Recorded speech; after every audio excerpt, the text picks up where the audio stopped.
안녕하세요. 건강대박 시청자 여러분. 오늘은 정말 중요한 이야기를 해보려고 합니다. 혹시 어깨가 뻐근하고 아프신가요? 그냥 50견이겠지 해서 하고 넘기시는 분들, 오늘 이야기 꼭 끝까지 들어주세요. 비밀 하나 알려드릴게요. 단순한 어깨 통증인 줄 알았는데 뇌졸중의 위험 신호일 수 있다는 사실. 정말 놀랍죠? 저도 얼마 전에 깜짝 놀란 일이 있었어요. 옆집 김 할머니께서 평소처럼 어깨가 좀 뻐근하다고 하셨는데 며칠 뒤 갑자기 쓰러지신 거예요. 병원에 가보니 뇌졸중 진단을 받으셨다고 합니다. 다행히 빨리 발견해서 치료를 받으셨지만 정말 아찔한 순간이었죠. 사실 뇌졸중은 우리나라 사망 원인 중에서도 4위를 차지할 정도로 무서운 질병입니다. 특히 겨울철에는 혈관이 수축하면서 더 위험해지죠. 그런데 많은 분들이 뇌졸중의 전조 증상을 잘 모르고 넘어가시는 경우가 많아요. 뇌졸중, 이름만 들어도 무섭지만 미리 알고 대처하면 충분히 예방하고 극복할 수 있습니다. 오늘 건강대박에서는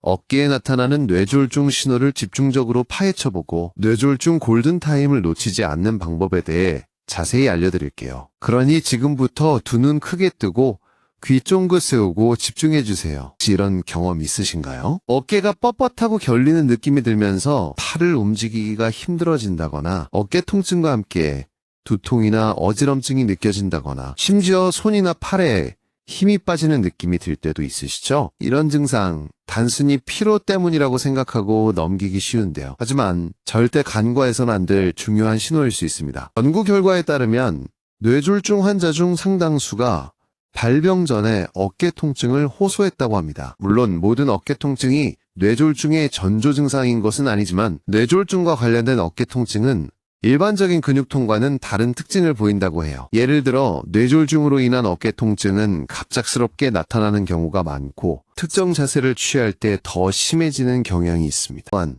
어깨뿐만 아니라 목이나 팔까지 통증이 뻗어나가는 느낌이 들기도 합니다. 이러한 통증은 단순히 파스를 붙이거나 마사지를 한다고 해서 쉽게 사라지지 않는다는 특징이 있습니다. 여기서 잠깐 뇌졸중 골든타임 다들 알고 계시죠? 뇌졸중은 발병 후 얼마나 빨리 치료를 받느냐에 따라 예후가 크게 달라지는 질병입니다. 일반적으로 뇌졸중 발병 후 3시간 이내를 골든타임이라고 하는데 이 시간 안에 적절한 치료를 받으면 후유증을 최소화할 수 있습니다. 하지만 안타깝게도 많은 분들이 뇌졸중 증상을 알아차리지 못하고 골든타임을 놓치는 경우가 많습니다. 특히 어깨 통증처럼 흔한 증상은 더욱 간과하기 쉽죠. 그래서 오늘 건강대박에서는 뇌졸중 골든타임을 놓치지 않도록 어깨 통증과 관련된 뇌졸중 신호를 더욱 자세히 알려드리고 뇌졸중 예방을 위한 실천 방법까지 꼼꼼하게 알려드릴 예정입니다. 자, 그럼 지금부터 어깨에 나타나는 뇌졸중 신호 함께 알아볼까요? 어깨 통증.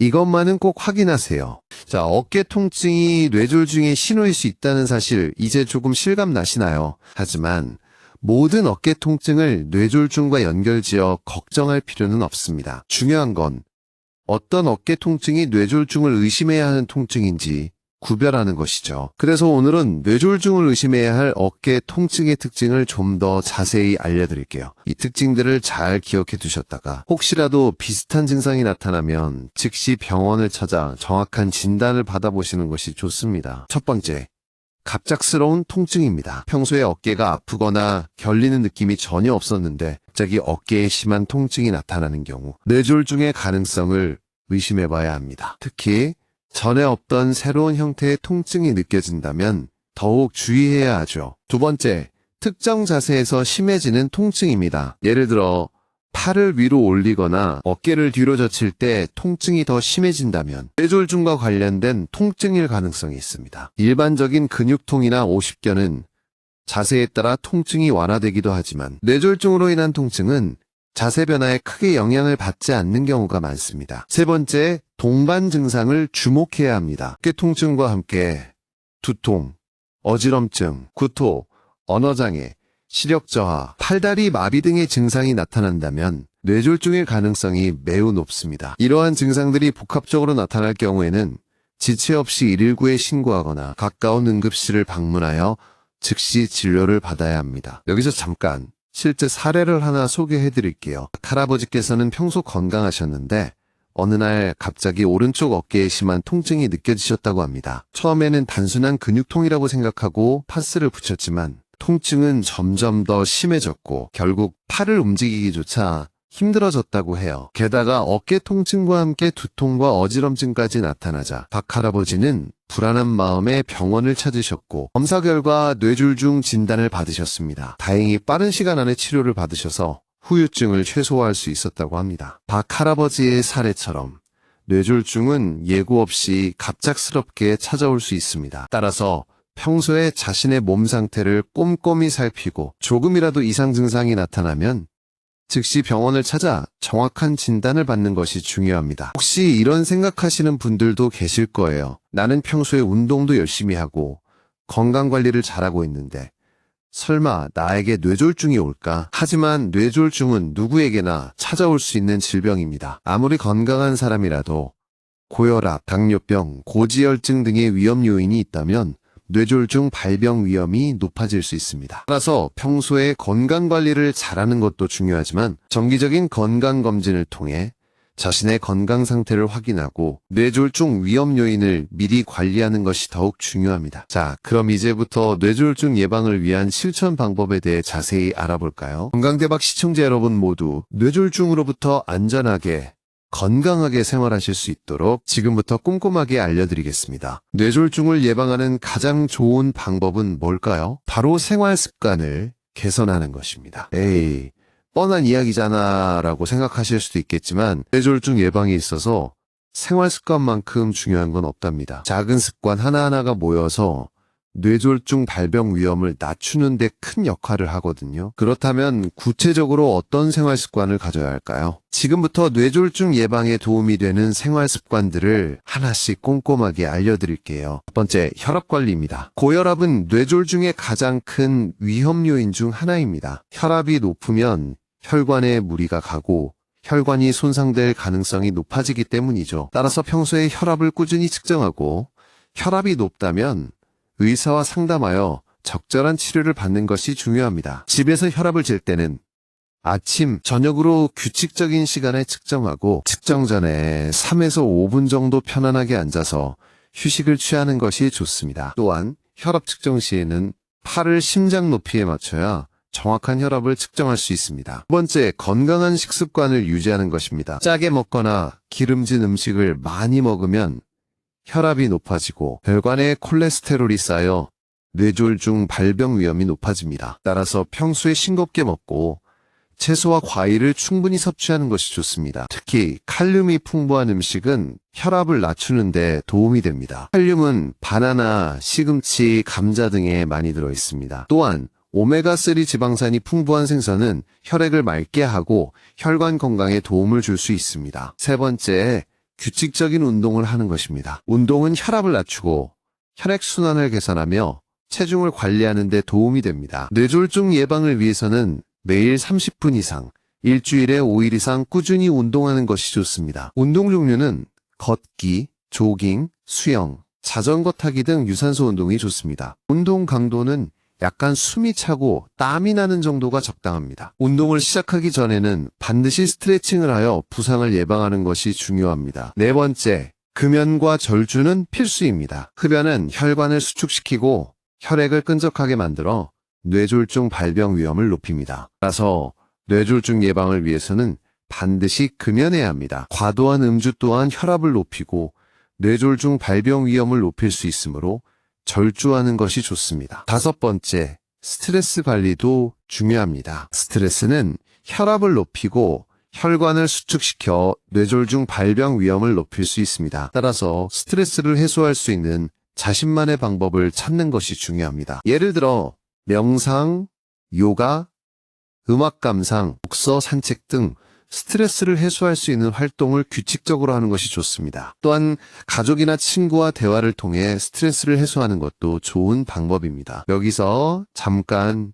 혹시 뇌졸중 자가진단법에 대해 들어보셨나요? 뇌졸중은 갑작스럽게 발생하는 경우가 많기 때문에 평소에 뇌졸중 자가진단법을 숙지해두면 위급 상황에 대처하는 데 도움이 될 수 있습니다. 뇌졸중 자가진단법은 다음과 같습니다. 첫째, 웃는 얼굴을 지어보세요. 입꼬리가 한쪽으로 처지는지 확인합니다. 둘째, 팔을 들어 올려보세요. 팔에 힘이 빠지거나 한쪽 팔이 잘 올라가지 않는지 확인합니다. 셋째, 간단한 문장을 따라 해보세요. 발음이 어눌하거나 말이 잘 안 나오는지 확인합니다. 만약 위와 같은 증상이 나타난다면 즉시 119에 신고하거나 가까운 응급실을 방문하여 진료를 받아야 합니다. 뇌졸중은 시간과의 싸움입니다. 빨리 발견하고 치료할수록 후유증을 최소화할 수 있습니다. 자, 오늘은 뇌졸중 예방을 위한 생활 습관에 대해 자세히 알아봤습니다. 뇌졸중은 무서운 질병이지만 미리 알고 대처하면 충분히 예방할 수 있습니다. 오늘 알려드린 생활 습관들을 꾸준히 실천하셔서 뇌졸중으로부터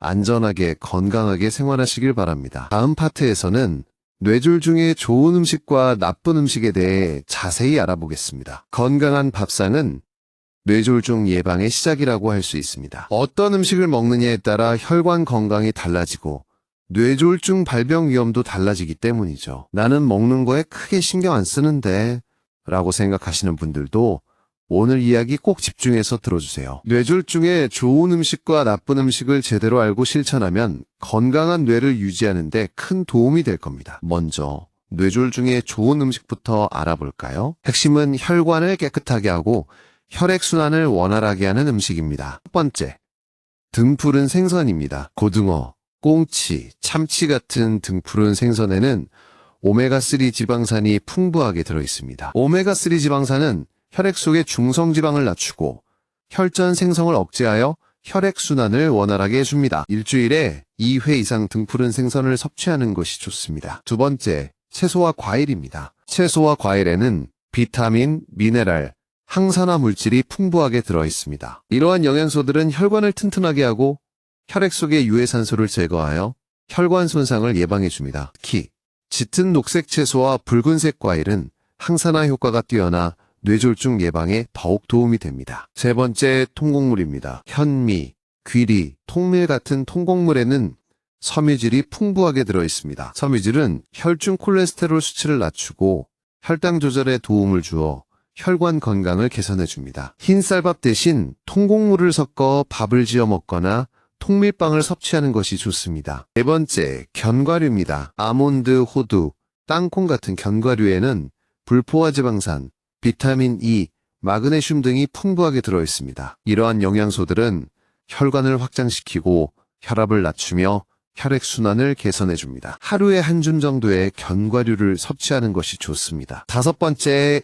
콩류입니다. 콩, 두부, 된장, 청국장 같은 콩류에는 단백질, 섬유질, 이소플라본 등이 풍부하게 들어있습니다. 콩 단백질은 콜레스테롤 수치를 낮추고 이소플라본은 혈관을 튼튼하게 해줍니다. 콩밥을 먹거나 두부 요리를 즐겨 먹는 것이 좋습니다. 자, 그럼 이제 뇌졸중의 나쁜 음식을 알아볼까요? 핵심은 혈관을 막히게 하고 혈압을 높이는 음식입니다. 첫 번째, 짠 음식입니다. 나트륨 섭취량이 많으면 혈압이 높아지고 혈관이 손상될 가능성이 높아집니다. 뇌졸중 예방을 위해서는 짠 음식 섭취를 줄이는 것이 중요합니다. 국, 찌개, 젓갈, 장아찌 같은 짠 음식은 피하고 음식을 조리할 때 소금 대신 천연 조미료를 사용하는 것이 좋습니다. 두 번째, 기름진 음식입니다. 포화지방산과 트랜스지방이 많이 함유된 기름진 음식은 혈중 콜레스테롤 수치를 높이고 혈관에 콜레스테롤이 쌓이게 하여 혈관을 막히게 합니다. 튀김, 삼겹살, 과자, 가공식품 같은 기름진 음식은 피하고 불포화 지방산이 풍부한 올리브 오일, 아보카도 오일 등을 사용하는 것이 좋습니다. 세 번째, 단 음식입니다. 설탕이나 액상과당이 많이 함유된 단 음식은 혈당을 급격하게 올리고 혈액을 끈적하게 만들어 혈액순환을 방해합니다. 탄산음료, 사탕, 초콜릿, 케이크 같은 단 음식은 피하고 과일이나 채소로 단맛을 보충하는 것이 좋습니다. 네 번째, 술입니다. 과도한 음주는 혈압을 높이고 혈관을 손상시켜 뇌졸중 발병 위험을 높입니다. 뇌졸중 예방을 위해서는 술을 자제하는 것이 좋습니다. 다섯 번째, 가공식품입니다. 가공식품에는 나트륨, 설탕, 지방이 많이 함유되어 있고 영양소는 부족합니다. 햄, 소시지, 라면, 인스턴트 식품 같은 가공식품은 피하고 신선한 식재료로 직접 요리해 먹는 것이 좋습니다. 여기서 잠깐, 나는 평소에 식습관 관리를 잘 못하는데 어떻게 해야 할까요? 걱정하지 마세요. 지금부터라도 조금씩 식습관을 개선해 나가면 됩니다. 예를 들어 밥을 먹을 때 국 대신 물을 마시거나 짠 찌개 대신 싱거운 채소국을 먹는 등 작은 변화부터 시작해보세요. 또한 과자나 탄산음료 대신 과일이나 견과류를 섭취하는 습관을 들이는 것도 좋습니다. 식습관은 한 번에 바꾸기 어렵지만 꾸준히 노력하면 분명히 좋은 결과를 얻을 수 있습니다. 뇌졸 중에 좋은 음식을 챙겨 먹고 나쁜 음식을 피하는 건강한 식습관을 통해 뇌졸중으로부터 안전하게 건강하게 생활하시길 바랍니다. 이제부터는 뇌졸중 환자에게 필요한 재활치료에 대해 자세히 알아보겠습니다. 뇌졸중은 갑작스럽게 찾아와 우리의 삶을 송두리째 바꿔놓을 수 있는 무서운 질병입니다. 하지만 뇌졸중 진단을 받았다고 해서 절망할 필요는 없습니다. 꾸준한 재활치료를 통해 후유증을 극복하고 건강한 삶으로 돌아갈 수 있습니다. 재활치료는 힘들고 지루해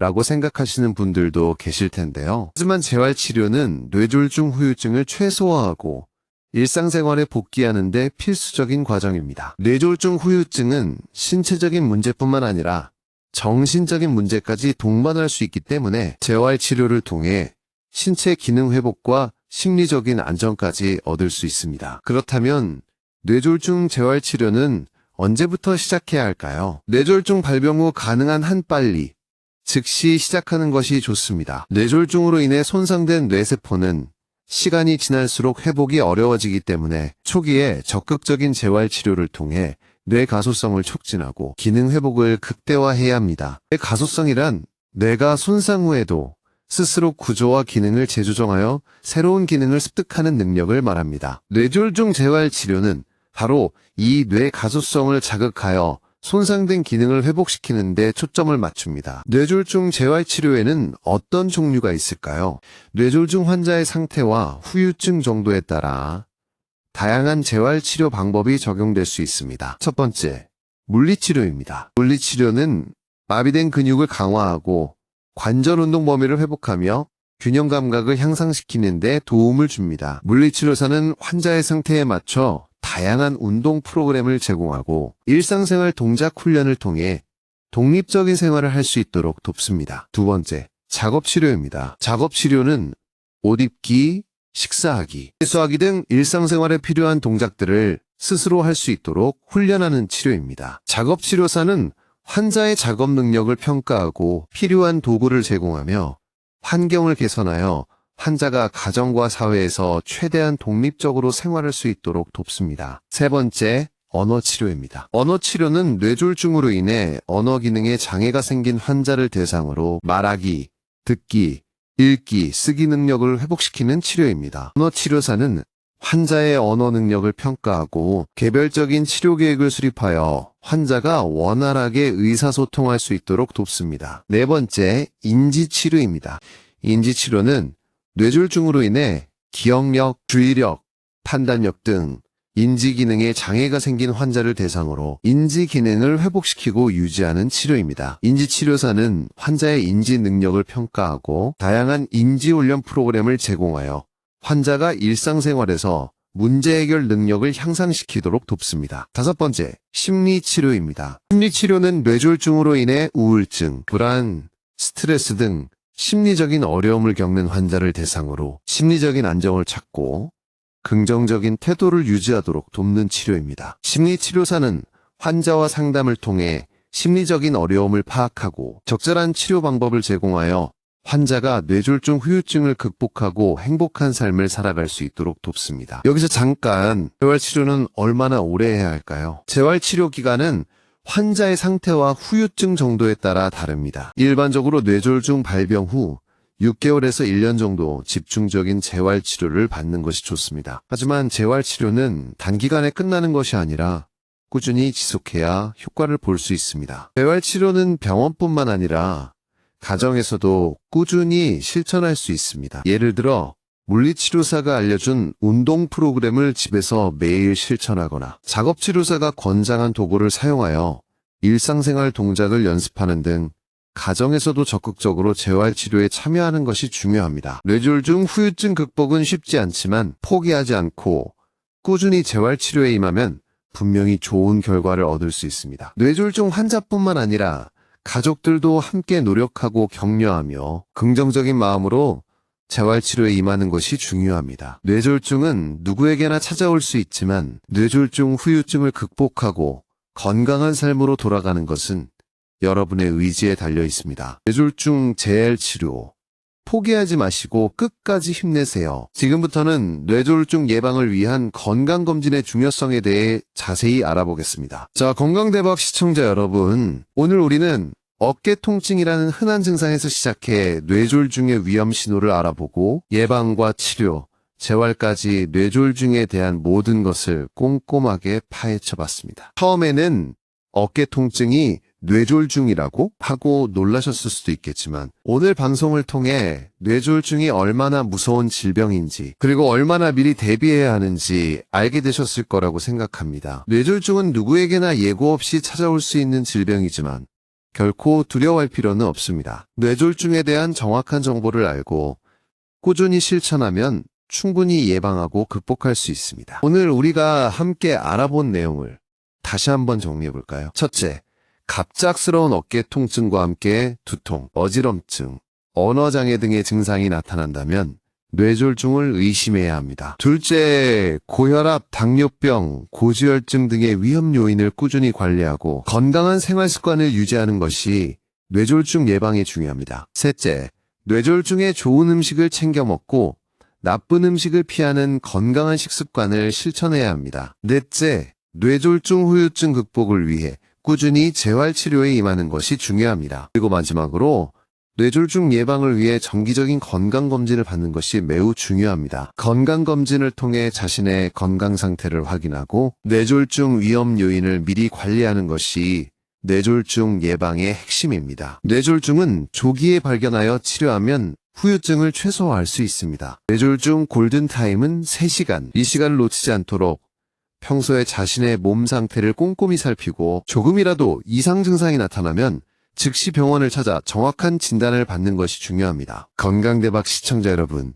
뇌졸중은 더 이상 남의 이야기가 아닙니다. 지금부터라도 뇌졸중 예방을 위한 노력을 시작하고 건강한 습관을 꾸준히 실천하여 뇌졸중으로부터 안전하게, 행복하게 생활하시길 바랍니다. 저희 건강대박은 앞으로도 여러분의 건강한 삶을 위해 유익하고 알찬 정보를 제공할 수 있도록 최선을 다하겠습니다. 오늘 방송이 여러분에게 조금이나마 도움이 되었기를 바라며 다음 시간에도 더욱 건강한 정보로 찾아뵙겠습니다. 건강하세요.